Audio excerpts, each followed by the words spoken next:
आज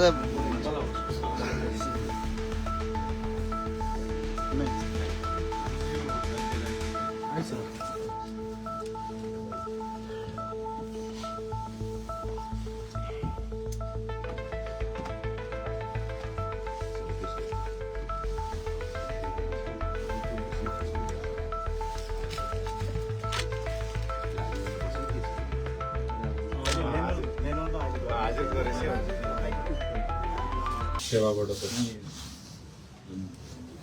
एउटा ब्रेक लाग्यो त्यो ब्रेकको उपचारको लागि अदालतमा गएँ र अदालतमा जाने पनि एउटा चाहिँ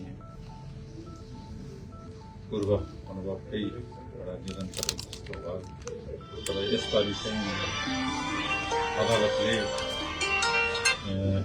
न्याय दियो।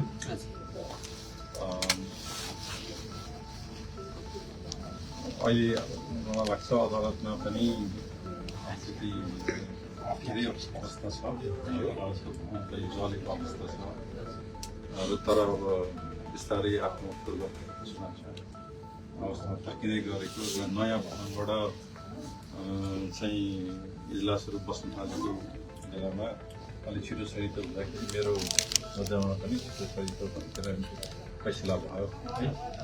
तर त्यो फैसलाले चाहिँ न्याय दियो मलाई। तर यसमा चाहिँ फैसला मेरो पक्षमा आएर न्याय भयो भनेर सुनवाई हुनु पर्यो भनेर 4 वर्षदेखि भनिराखेको थिएँ। त्यसमा सुनवाई भयो र त्यसमा फैसला जस्तो आए पनि न्याय सर्वस्वीकार्य छ, स्वीकार्य छ भनेर पनि हो। त्यो अनुसारले न्याय पाएँ।